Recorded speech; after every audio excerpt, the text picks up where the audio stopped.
त साईं जीएम सैयद कहिड़े क़िस्म जो माण्हू हुया? हाणे शुरूआत में ग़ालिबन तव्हां जस्कम में बि रहिया आहियो ऐं बशीर ख़ान कुरैशी सां तव्हांजो कहिड़े क़िस्म जो तालुक़ु हुयो? इहो तव्हांखे वेठे वेठे छा थींदो आहे जो तव्हां कॾहिं कॾहिं किन माण्हुनि खे दॿे रखंदा आहियो किसे खे ऐं उन में ग़ैर पार्लिमानी ॿोली जो बि इस्तेमालु कंदा आहियो ऐं छिती तनक़ीद कंदा आहियो?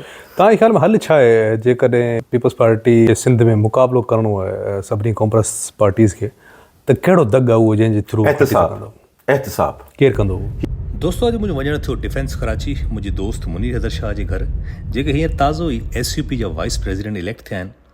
अचो त अॼु उन्हनि सां कचहरी कयूं था।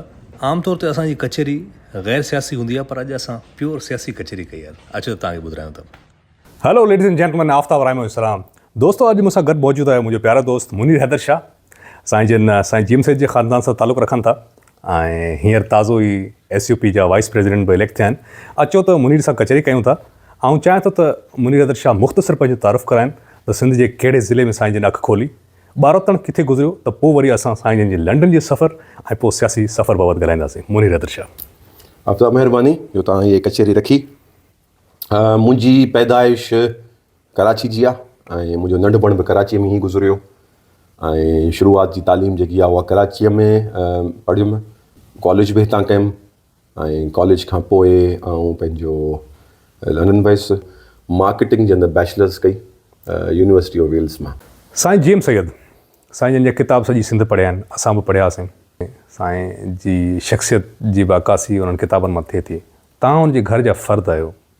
आउं चाहियां थो त तव्हां मुख़्तसिरन साईं जिन जी ज़ाती ज़िंदगी बाबति ॿुधायो त साईं जीएम सैयद कहिड़े क़िस्म जो माण्हू हुया? ॾिसो, हाणे जंहिंमें पाण हींअर ॻाल्हायूं पिया न साईं जीएम सैयद ते, ऐं लफ़्ज़ जेकी इस्लाह इस्तेमालु करे रहिया साईं जीएम सैयद चई रहिया हुया ऐं दादा साईं जीएम सैयद कोन चई रहिया हुया। सही। असां लाइ साईं जीएम सैयद ईअं आहे जीअं आम साईंअ जो कारकुन जेको आहे साईंअ खे साईं चए थो। असीं शायदि पंहिंजे पाण खे साईंअ जी शख़्सियत तमामु वॾी आहे, तमामु वॾी आहे, इनखे असीं हिनखे दादा चवण खां पहिरीं ॾिजंदा आहियूं। साईं जीएम सैयद, साईं वॾो, इहे लफ़्ज़ असीं इस्तेमालु कंदा आहियूं। जॾहिं साईंअ जो विछोड़ो थियो त उमिरि में नंढी हुई, पर जेके साईं सां मुंहिंजूं मेमरीज़ आहिनि ॾाढियूं क्लियर मेमरीज़ आहिनि। ऐं साईं सां कंहिं मौज़ू ते ॻाल्हायां पियो या कंहिं सियासी सुवाल पुछां पियो त साईं इहो कोन पियो ॾिसे त हीअ उमिरि जंहिंजी आहे हिन उमिरि में जवाबु छा ॾिजे। साईं खां पुछंदो, साईं सियासत में भला ही ॿ माण्हू आहिनि बीठा आहिनि इलेक्शन में, तव्हांजी नज़र मंदरु कहिड़ो बहितरु आहे हिननि में? त साईं चवंदो जहिड़ी धूड़ तहिड़ी छाई। माना मूंखे इहो बि यादि आहे।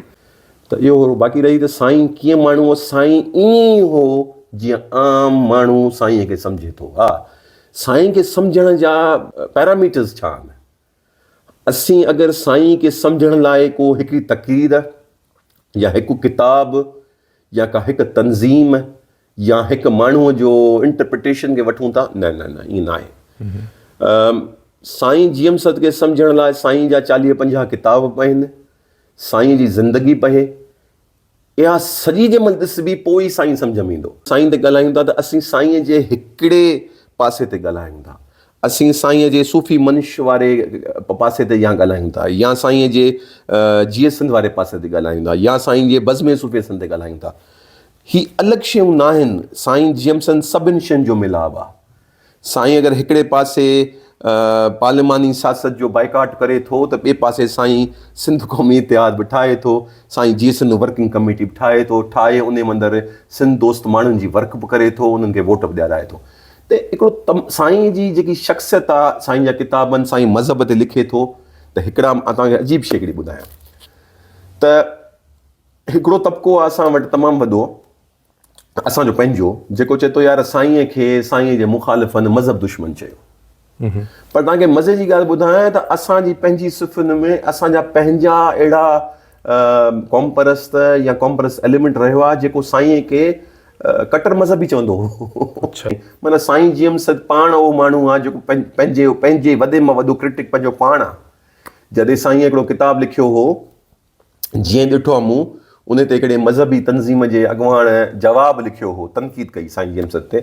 त साईं जीएम सैयद उहो किताबु उन माण्हूअ जो तनक़ीद वारो पढ़ी पंहिंजा 4 किताब ॿिया उनखे उमाणे अची त बाबा तव्हां मुंहिंजे किताब ते जेको क्रिटिक एनालिसिस कयो आहे, ऐं चाहियां थो ही 4 ॿिया किताब इन्हनि ते पढ़ी बि तनक़ीद कयो। इहो मुंहिंजो साईं जीएम सैयद। शुरूआत में ग़ालिबन तव्हां जस्कम में बि रहिया आहियो ऐं बशीर ख़ान कुरैशी सां तव्हांजो कहिड़े क़िस्म जो तालुक़ु हुयो? उन सां गॾोगॾु मुंहिंजो इहो सुवालु आहे त शहीद बशीर ख़ान कहिड़े क़िस्म जा माण्हू हुया?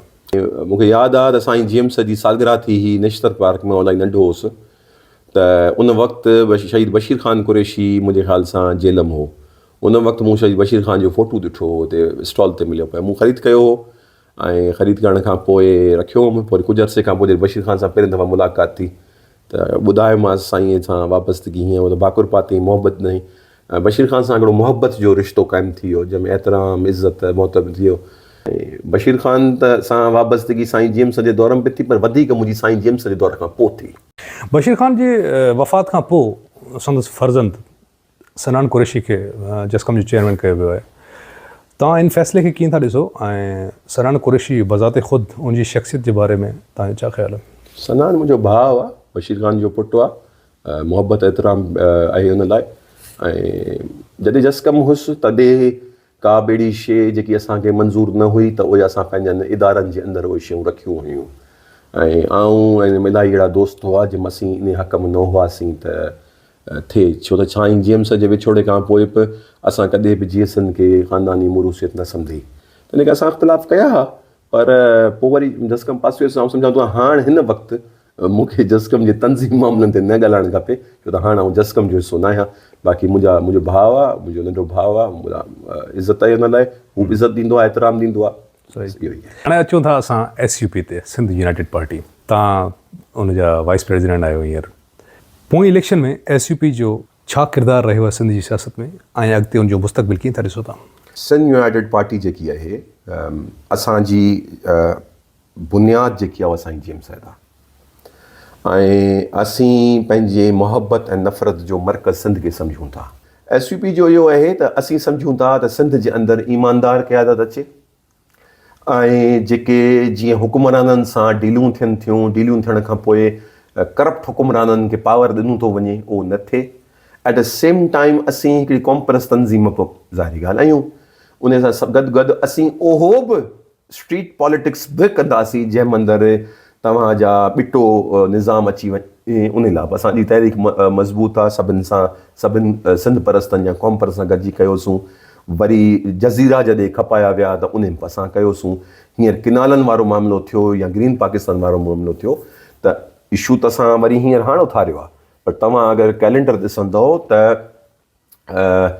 डिसंबर 2023 जे अंदरि सभिनि खां पहिरीं इन शइ जे ख़िलाफ़ु असां एहतजाज स्टार्ट कया। जॾहिं अञा मौजूदा सिंध हुकूमत पीपल्स पार्टी चूंडिजी बि कान आई, तॾहिं ई असां करे छॾियो त बाबा हीउ थियण वारो आहे। असांजो इहो ई आहे सिंध जा हुकूक, सिंध जा हक़ ऐं अवाम में बेदारी पैदा करणु त बाबा तव्हांजो हक़ु छा आहे। साह खणणु जीअं तव्हांजो हक़ु आहे, तीअं नाली तव्हांजो हक़ु आहे, तीअं रोड तव्हांजो हक़ु आहे, तीअं एजुकेशन तव्हांजो हक़ु आहे। अगरि नथो मिले त महिरबानी करे पंहिंजो हक़ु वठो। इहो ई असांजो आहे। सही। पोइ इलेक्शन में छा परफॉर्मेंस रही आहे, छा कारकर्दगी रही आहे SUP जी? तव्हां पाण बि इलेक्शन में बीठल हुया जामशरी में। छा था सम्झो त उहो जेको इलेक्शन जो रिज़ल्ट आहे उहो कीअं आयो? ओवरऑल कारकर्दगी छा हुई SUP जी ऐं फ्यूचर में छा था ॾिसो? ॾिसो, असां वटि थिए ईअं थो त असां वटि इलेक्शनूं थियण खां पहिरीं ई शयूं डिसाइड कयूं थियूं वञनि। इवन दो मुंहिंजी इहा फस्ट इलेक्शन हुई जेकी मर्कज़ी इलेक्शन जे मूं हिसो वरितो ऐं उन खां पोइ मूंखे वोट त मिलियो न, भले कुझु केतिरो वोट मिले। मूंखे 30,000 खनि वोट मिलियो त सही न। इहे 30,000 माण्हू किथां आया? ऐं ॿी ॻाल्हि त महदूद फंडनि में या महदूद शयुनि में असां वटि त को अरबे रुपया या हराम जी कमाई त न आहे। असां वटि पंहिंजे हक़ लाल जा आहियूं। असीं त पाण सोचींदा आहियूं त अॻे महीने जो ख़र्चु किथां हलंदो। असीं उन अलाह जो शुक्र आहे त असीं उन मां रखूं था। त मूं पंहिंजी इलेक्शन कैंपेन हलाई ऐं मुंहिंजी इलेक्शन कैंपेन अगरि एॾी मज़बूत न हुजे हा त आउं नथो सम्झां त CM साहब, मौजूदा CM मुराद अली शाह साहब, मलिक असद साहब या डॉक्टर सिकंदर शोरो साहब मुंहिंजनि 10 गाॾियुनि जे या 15 या 20 गाॾियुनि जी वर्क खां ख़ौफ़ खाई 150-200 गाॾियुनि जा काफ़िला कढी ऐं जलसा कंदा। ज़ाहिरी ॻाल्हि आहे कुझु न कुझु हूंदो। ऐं अगरि मुंहिंजी वर्क या SUP जी या GDA जी वर्क में असरु न हुजे हा त ईअं छो थिए हा त उहे इलाइक़ा जिन जे अंदरि मूंखे वर्क करण ते बि पाबंदी लॻल हुई, उते अगरि मुंहिंजी मुखालिफ़ धुर 600 वोट थी खणे त आउं 300 वोट खणां थो। त ईअं छो आहे जिन इलाइक़नि मूं वर्क बि न कई आहे उते बि आउं 50% खणां थो? ईअं छो आहे त 450 पोलिंगूं जेके आहिनि मुंहिंजियूं, उन्हनि 450 पोलिंगुनि में 250 पोलिंगुनि जे अंदरि मुंहिंजे स्टाफ खे वेहणु ॾिनो वियो। असांजो किरदारु जेको इलेक्शन खां पहिरीं हो सिंध जे हक़नि जे लाइ, सिंध जे हुकूकनि जे लाइ, असीं अॼु उहा बि ॻाल्हि कयूं, असीं महदूद न आहियूं हिननि शयुनि जे लाइ। ज़िले नवाब शाह जे भंडनि वारो मामिलो थियो, त साईं ज़ैन शाह वटि कहिड़ी सीट हुई जो वञी भंडनि लाइ बीठो। सही। उत्तर सिंध जे अंदरि दीवाननि वारो मसइलो थियो, दीपक अगवा थी वियो, Sain Zain all the way from सन वारे पासे या नवाब शाह जे पासे उते वियो, कहिड़ी सीट हुई। साईं ज़ैन सखर खां कराची ताईं मार्च कई, जंहिं महिल साईं ज़ैन खे बाक़ाइदा ख़बर अथव एंड उनखे साह जो एस्थमा जो प्रॉब्लम आहे, he was admitted in ICU। छा हो, कहिड़ो इक़्तिदार हो असां वटि? हींअर किनालनि जे मामलनि ते असीं निकिता आहियूं, त छा वजह जो निकिता आहियूं? उन खां अलावा हींअर किनालनि जे मामले खां पहिरीं जेको मूं सिंध यूनाइटेड पार्टी जे साईं ज़ैन शाह जे हुकुम ते जेको मूं DHA 9000 एकड़नि ॿनी कराची जी हॉक्स बे जी, जंहिंखे पीपल्स पार्टी हुकूमत लिखी ॾेई छॾी, उन ते मूं हाई कोर्ट वञी पिटिशन फाइल कई आहे।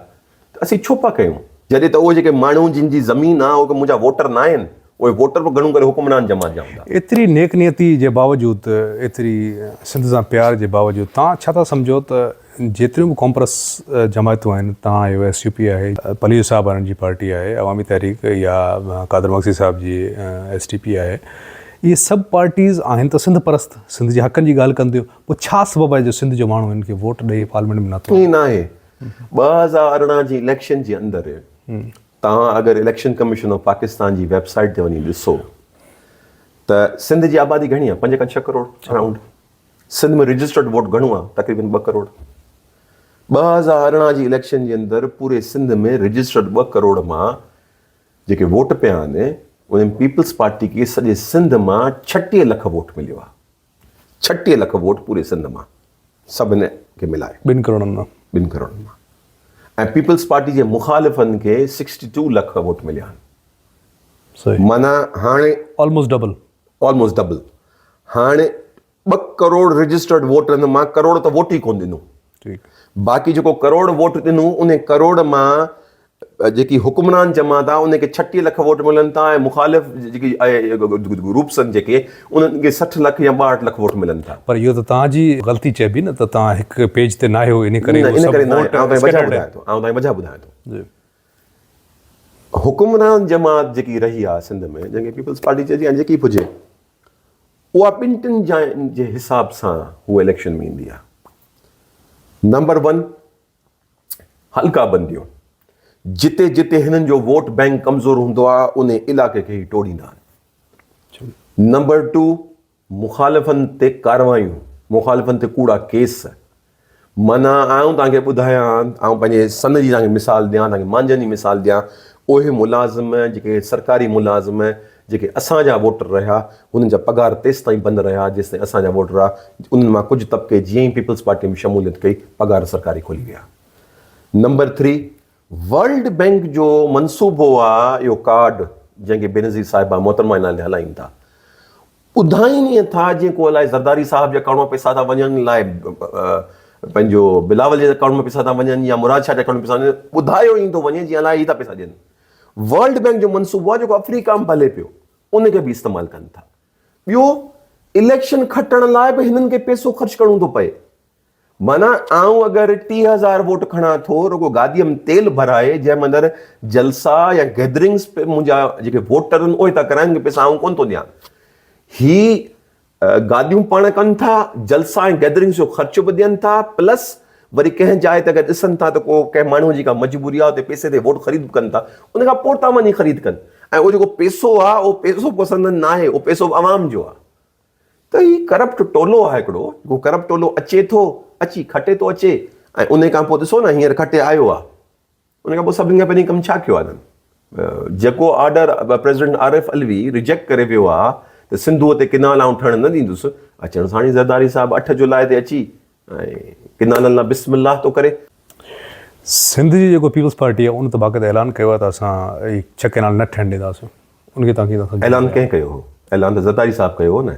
8 जुलाई 2024 ते ज़रदारी साहिबु ऐलान कयो हो त पीपल्स पार्टी सिंधी जंहिं महिल इहो चवे थी त असीं ठहण न ॾींदासीं, त छा इहा ॻाल्हि सम्झ में अचे थी? त आउं घर जो मालिक हुजां ऐं आउं चवां घर में अॼु भिंडी ठहंदी, ऐं मुंहिंजो मुलाज़िम चए त भिंडी कान ठहंदी तूरी ठहंदी, इहा त ॻाल्हि ठही ई कान थी न। हिकिड़ो माण्हुनि खे बेवकूफ़ था सम्झण लाइ भला हिन मसइले जो 8 जुलाई 2024 सर्च करे ॾिसो त ज़रदारी साहब उन ते साइन कई आहे। ऐं तव्हां वरी थोरो पोयां ॾिसो, जॾहिं आरिफ अली सदर हो त आरिफ अली बि रिजेक्ट कई आहे। ऐं आरिफ अली जी तव्हां सर्च करे ॾिसो त पूरी प्रेस कॉन्फ्रेंस पई आहे जंहिंमें चवे पियो त जॾहिं मूं वटि ही किनालनि जा इशू खणी आया त मूं डायरेक्ट चयोमांनि त किनाल पंजाब में ठाहियो, KPK में ठाहियो, किथे बि ठाहियो, पाणी सिंधु जो वेंदो। हिते सिंध जी पीपल्स पार्टी चई असीं ख़िलाफ़ आहियूं। बाबा ख़िलाफ़ आहियो न, पोइ चओ त 8 जुलाई ते किनालनि वारो जेको फ़ैसिलो थियो हो असीं ने मुखालिफ़ आहियूं। उन ते ॻाल्हाइण लाइ तयारु न आहिनि। इहो ईअं आहे त कालाबाग डैम जो बजट रखे थो भुट्टो साहब, बेनज़ीर साहिबा, उन खां उहे सभु रखनि था, रखण खां पोइ चवनि था असीं ख़िलाफ़ आहियूं। अरे बाबा तव्हां अगरि इहो ख़िलाफ़ त ॻाल्हायो। बिटो निज़ाम बि ईअं ई हो। बिटो निज़ाम सभिनी खे ख़बर आहे, अगरि माण्हुनि खे ख़बर न आहे त सर्च करे ॾिसो, सिंध जा 2 हिसा हिननि कया, थी विया, सिंध असेंबली में पास थी विया। पोइ जेॾी महिल सभु क़ौम परस्त, सिंध दोस्त परस्त, पीर साहिब, साईं पगारो सभु निकिता आहिनि, एहतजाज कया, पोइ ई मजबूरन बैक ऑफ करणु पिया। हींअर बि इहो ई कमु आहे। तव्हांजे ख़्याल में हल छा आहे जेकॾहिं पीपल्स पार्टी खे सिंध में मुक़ाबिलो करिणो आहे सभिनी कॉम्प्रेस पार्टीज़ खे, त कहिड़ो दग आहे उहो जंहिंजे थ्रू एहतिसाब केरु कंदो? ही सॼो एहतिसाब जो जेको सिस्टम आहे उनखे ठीकु करणु खपे। ऐं जेको हिननि जूं कारियूं फाइलूं मुल्क हलाइण वारा जेके आहिनि उहे जेको सम्झनि था त कारी फाइलुनि वारनि खे असीं अॻियां कंदासीं, असांजा कमु कंदा, त उन्हनि खे सम्झणु खपे जेके कारी फाइलुनि वारा माण्हू आहिनि, जेके करप्ट माण्हू आहिनि, उहे पाण करप्ट आहिनि। तव्हां सम्झो था त करप्ट आहिनि, इन करे कमु करे वेंदा। सिंध जा वारिस न आहिनि। सिंध जा वारिस उहे आहिनि जेके रोडनि ते आहिनि। सिंध जा वारिस उहे आहिनि जिन कालाबाग डैम रिजेक्ट करायो। सिंध जा वारिस उहे आहिनि जिन बिटो निज़ाम रिजेक्ट करायो। सिंध जा वारिस आहिनि जेके रोडनि ते अची सिंध जे हक़नि जी, सिंधू दरिया जी ॻाल्हि कनि था। इहे आहिनि सिंध जा वारिस। 36 लख वोट पैसनि ते खटण वारा ऐं तव्हांखे यस सर चवण वारा तव्हां ॼाणा। जेसि ताईं एहतिसाब न थींदो, NRO बंदि न थींदो ऐं हल्का बंदियुनि में शरारतूं न थींदियूं ऐं जिन जेके ॾोह कया आहिनि उन्हनि ॾोहनि ते न ॻाल्हाए वेंदो, सज़ाऊं न मिलंदियूं, तेसि ताईं कुझु कोन थींदो। PTI सां जेको कुझु थी रहियो आहे, तव्हांजो छा ख़्यालु आहे उनजे बारे में? हर तंज़ीम खे पंहिंजो मौक़ुफ़ रखण जो हक़ु आहे ऐं PTI सां बि इहो थी रहियो आहे। PTI पंहिंजो मौक़ुफ़ रखे थी ऐं असांजी स्टेट खे लॻे थो या असांजे सिस्टम खे लॻे थो त इहो मौक़ुफ़ ग़लति आहे। मूंखे ॿुधायो कहिड़ो इख़्लाक़ आहे इहो, दुनिया जो कहिड़ो इख़्लाक़ आहे त तव्हां हिकिड़े माण्हूअ खे माना चवण में बि शर्म थो अचे त हिकिड़े माण्हूअ ते केस तव्हां इहो हलायो पिया। इमरान ख़ान जी मिसाल ॾियां थो, इमरान ख़ान ते तव्हां हिकिड़ो केस इहो हलायो आहे त हिन बुशरा बीबी सां शादी कई इद्दत खां पहिरीं। हाणे थोरो खुली ॻाल्हाए हिन ते। इद्दत माना, इद्दत असीं इस्लामिक वर्ड आहे। इद्दत माना 4 महीना 4 माहिवार अचनि तलाक खां पोइ 4 माहिवार अचनि, 4 औरत खे पीरियड्स अचनि। उन खां पोइ मूंखे ॿुधायो इहो इख़्लाक़ आहे त कोर्ट ते डिसाइड करे त माई खे 4 महीना कोन आया आहिनि। यार इहो बदअख़्लाक़ क़िस्म जा माण्हू आहियो तव्हां। माना इहो को इख़्लाक़ आहे त तव्हां इहो पिया चओ त माईअ खे 4 पीरियड्स पूरा कोन थिया आहिनि, इन करे हमरा खे जेल वञणु खपे। बाक़ी ॿिया जेके बैकग्राउंड वञो, ऐं माण्हुनि खे चवंदुसि जेके दोस्त ॿुधनि पिया, थोरो NRO सर्च त कयो छा आहे, मुशर्रफ धर्म छा थियो। मोहतरमा ऐं नवाज़ शरीफ़ वारनि NRO साइन कयो मुशर्रफ सां, जंहिंजो मौजूब इहो हो त असां जेकी बि करप्शन पहिरीं कई आहे उन में असांखे माफ़ी ॾियो, हाणे अचो त 0 खां स्टार्ट कयूं। त NRO त इहा ई आहे, जंहिं महिल धणी पाण पिया लिखी ॾियनि था हा असां कयो आहे, त पोइ इहो कहिड़ो आहे। हाणे थोरो हिकिड़ो ॾुखियो सुवालु तव्हां कंदासीं। इहो तव्हांखे वेठे वेठे छा थींदो आहे जो तव्हां कॾहिं कॾहिं किन माण्हुनि खे दॿे रखंदा आहियो किसे खे ऐं उन में ग़ैर पार्लिमानी ॿोली जो बि इस्तेमालु कंदा आहियो ऐं छिती तनक़ीद कंदा आहियो, इन जो छा सबबु आहे? उन सां गॾोगॾु सुवालु इहो आहे त PP सां कहिड़ी दुश्मनी आहे तव्हांजी? मतिलबु I am an open book, ऐं खुलियल किताब आहियां। मुंहिंजे दिलि में जेको हूंदो आहे चई छॾींदो आहियां। पोइ थी सघे थो मौक़े जी नज़ाकत न हुजे, न चइजे, मूंखां मुनाफ़क़त बर्दाश्त कान थिए। हिन वक़्तु पीपल्स पार्टी ऐं पीपल्स पार्टी जी B टीम, जंहिंजी जेकी मुंहिंजी ग़ैर पार्लिमानी ॿोली जंहिंखे तव्हां चओ था, आई डोंट कॉल दैट ग़ैर पार्लिमानी, जंहिंखे चवंदो आहियां वाठा, जेके वाठा आहिनि, उन्हनि जेकी हीअं गेम कई आहे सिंध जे अंदरि, उहा गेम मूंखे नथी बर्दाश्त थिए, जंहिंजे अंदरि जेको मेन किनालनि जो मसइलो आहे उनखे हटाइण लॻा। हाणे जीअं असीं ऐलान था कयूं त बाबा हिन साल सिंधी कल्चर डे सिंधू जे नाले ते थींदो, त यकदमि ऐलान थो करे वञो न, इहो कोन थींदो। हिन साल असीं इंतिहा पसंदीअ जे ख़िलाफ़ु कंदासीं। बाबा थिंग इज़ दैट हींअर दरियाहनि जो मसइलो पियो हले, तव्हां इंतिहा पसंदी ठीकु आहे, that's also one of the issues of Sindh, पर इशूज़ खे मिक्स छो पिया कयो, उहो अलॻि प्लेटफॉर्म था कयो न, उहो कयो।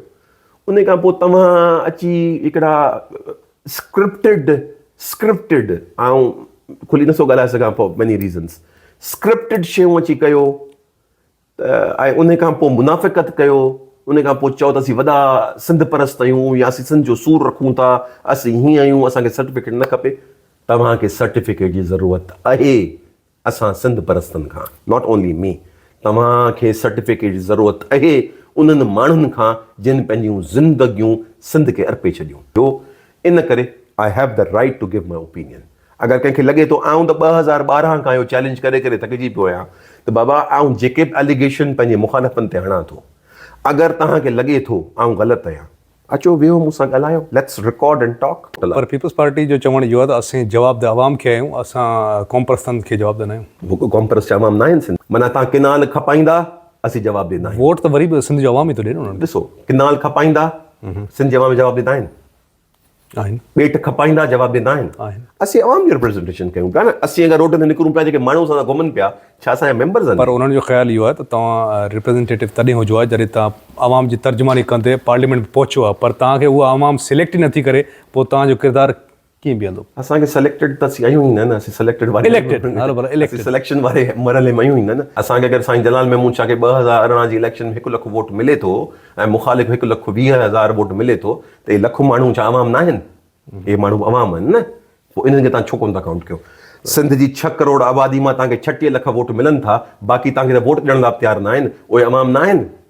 पर हिकिड़ो डेमोक्रेटिक प्रोसेस आहे, जमहूरी प्रोसेस आहे, हिकिड़ो तरीक़ेकार आहे, उन जमहूरियत जो इहो ई तरीक़ेकार आहे त जेतिरा माण्हू वोट कास्ट कंदा उन वोट कास्ट करण जे आधार ते ई हुकूमत ठहंदी आहे। पोइ असां छा चयो? असीं पोइ इन जे करे जेकॾहिं तव्हांजो इहो चवणु आहे त सिर्फ़ु 2 करोड़ माण्हुनि 36 लख माण्हुनि वोट ॾिनो आहे, पर उन वोट जे जमहूरी तरीक़े सां ई त उहो इलेक्शन आहे। छा 36 लख वोटनि जिन माण्हुनि वोट ॾिनो, वोट ॾींदे वक़्तु पीपल्स पार्टी इहो हुननि खे चयो हो त असीं ॿेट खपाईंदासीं, डैम ठाहींदासीं, किनाल ठाहींदासीं ऐं पंहिंजो ज़मीनूं खपाईंदासीं? अगरि पंहिंजी इलेक्शन कैंपेन्स में इहे ॻाल्हियूं हुअनि, पोइ त 100 बिस्मिल्लाह भले सॼी सिंध खपाइनि, पर अगरि इलेक्शन कैंपेन में ॻाल्हियूं न आहिनि त पोइ कहिड़ी छा हिननि जे वोटरनि हुननि खे परमिशन ॾिनी हिन तव्हां सिंध जा ॿेट, सिंध जूं ज़मीनूं कराची खां कश्मीर ताईं खपायो? पर हीअ जेके ॿेटनि वारा मसइला आहिनि, हीअ त गुज़िरियल 10 सालनि खां असां ॿुधो पियो, उनखां पोइ 3 इलेक्शन्स थी चुकियूं आहिनि, वरी बि सिंध जो आवाम वोट त उन्हनि ई खे थो ॾिए। पोइ जेको वोट ॾिए थो छा उहो गद्दार आहे? इहो तव्हांखां सवाल आहे मुंहिंजो। अगरि अहिड़ो माण्हू, अगरि अहिड़े हिकु पब्लिक, अहिड़ा माण्हू जेके वोट ॾियनि था ऐं इहो ॾेई ॾिए थो त हा भले तव्हां ॿेट वञी खपायो, भले वञी धरती खपायो, त पोइ अहिड़नि माण्हुनि ते बि लानत जेके इन शइ जी परमिशन ॾियनि त तव्हां वञी सिंध जो ॿेड़ी ॿोड़ियो। आऊं कोन थो सम्झां त पीपल्स पार्टी जो जेको वोटर पए उहो इन्हनि शइ खे, इन शइ जी हिननि खे परमिशन ॾिए थो त तव्हां ॿेट खपायो। हींअर बि जस्टिफिकेशन इहो ई ॾियनि था न बाबा असीं किनालनि जा ख़िलाफ़ आहियूं। ॾिसो न, हींअर बि किनालनि खे ओन कोन पिया कनि, असीं ख़िलाफ़ आहियूं। बाबा ख़िलाफ़ आहियो त पोइ 8 जुलाई जी तरदीद कयो न, 8 जुलाई ते ई कोन ॻाल्हाईंदा। सही। कायरोंजर जी तहरीक कीअं पीपल्स पार्टी जे वाठनि जी हाईजैक कई, उन जे अंदरि डिटेल्स वग़ैरह अगरि प्रोग्राम रखो तव्हांखे ॿुधायां त कहिड़ो वाठो किथे वियो हो, पोइ तव्हांखे ॿुधायां। उन खां पोइ सिंध जे अवाम जो जेको पैसो आहे उन मेला कराइण, उन्हनि मां वेही तव्हां सरकारी मेला करायो, उन में नचो, इहे शयूं देयर इज़ नो डाउट इन्हनि शयुनि जी ज़रूरत आहे। इहे शयूं तॾहिं कजनि जे मन आम माण्हू जो मसइलो हल हुजे। उन्हनि में करप्शन केतिरी थिए थी उन ते कोन ॻाल्हाईंदा, पंहिंजो नैरेटिव हिकिड़ो ॾींदा, आवाम सां कूड़ ॻाल्हाईंदा, 8 जुलाई जी तरदीद कयो, ॻाल्हि ख़तमु। सही। आख़िरी सवाल मुंहिंजो इहो आहे तव्हां खां त ईंदड़ इलेक्शन में कॉम्प्रस सियासत खे तव्हां कीअं था ॾिसो ऐं कॉम्प्रस पार्टीज़ जो छा किरदारु रहंदो ऐं छा रिज़ल्ट एक्सपेक्ट कयो था तव्हां? ईंदड़ इलेक्शन या का बि इलेक्शन अचे, असीं जेके माण्हू सिंध खे पंहिंजी मोहबत नफ़रत जो मर्कज़ सम्झूं था, असीं हर सिंध मुखालिफ़ दुश्मन जो मुक़ाबिलो कंदासीं ऐं असीं हर उन माण्हूअ सां इतिहाद 1 पॉइंट एजेंडा ते कंदासीं जेको उन एजेंडा ते आहे।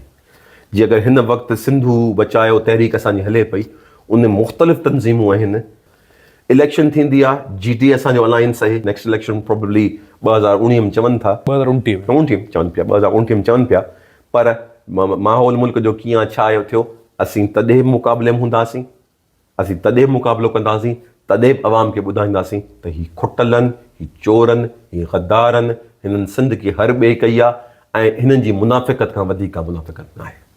Thank you so much. So दोस्तों ये हुआ मुनीर हैदर शाह जिन सां असां कचहरी कईसीं। उम्मीद आहे त हीअ जेको सेशन कचहरी वारो तव्हांखे पसंदि आयो हूंदो। नेक्स्ट टाइम वरी असां हिकु ॿिए दोस्त सां कचहरी कंदासीं। इन सां गॾु पंहिंजे होस्ट ऐं दोस्त आफ्ताब रायमू खे इजाज़त ॾींदा। जिते हुजो ख़ुशि हुजो, आबाद हुजो, सन सलामत, साथ सलामत। Thank U.